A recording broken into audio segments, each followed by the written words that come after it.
Ku munsi wa nyuma w'uruganda rw'abamenyeshamakuru 60 mu ntumbero yo gukomeza no kongereza ubumenyi ku nyifato n'ingendo ngenderwako mu kurwanya ikiza ca covid-19, inyigisho z'uyu munsi zikaba zari zifatiye ku makuru y'ukuri kw'ico kiza, uko co kwigishwa bitije mu biganiro no mu nkino zitandukanye. Bongera bakora umwimenyerezo wo gukaraba neza. Umuhuzabikorwa w'ishyirahamwe Global Peace Chain Burundi yasiguye impamvu n'intumbero yo gutegura urwo ruganda. Murazi yuko abamenyeshamakuru bashika kure cane gose, dushizemwo amaradiyo bakoreramwo, aho bagenda kurondera inkuru bategezwa kuba bazi uno munsi amakuru abereye canke ico bategezwa kuvuga gikwiriye kubijanye no kurwanya ico kiza coronavirus. Abamenyeshamakuru baronkejwe izo nyigisho baratuyagira ico bashoboye kwiga no kunguka muri kino kiringo c'imisi 2. Ahantu twararonse ubumenyi butandukanye kubijanye na kino kiza ca covid-19 na cyane cyane ko ari kiza catanguye kamenyekana mbere mu mwaka wa 2019,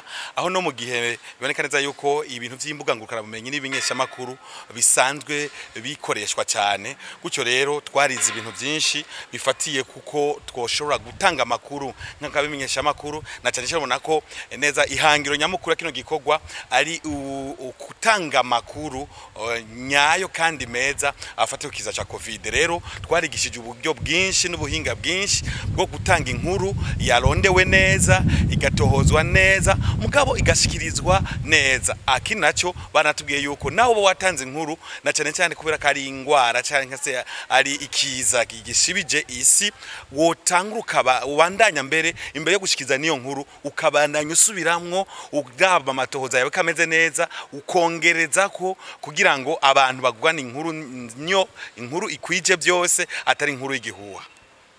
Ingene twotanga inkuru itababaje canke twotanga inkuru ikwiriye ibereye kugira umunyagihugu amenye icarico ico kiza covid-19.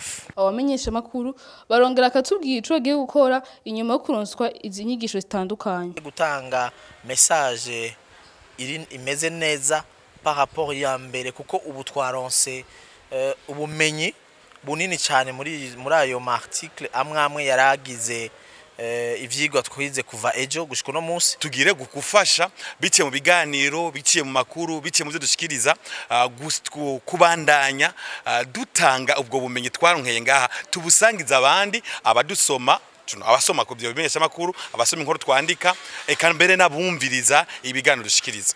Kubandanya duhimiriza abenegihugu kugira ngo bashobore kumenya ko ikiza ntikirahera, ikiza kiracariho, kandi tubabwire ukuntu bashaka kucikingira nico bategerezwa gukora kugira ngo turabe ko twokirandurana mu kino gihugu cacu.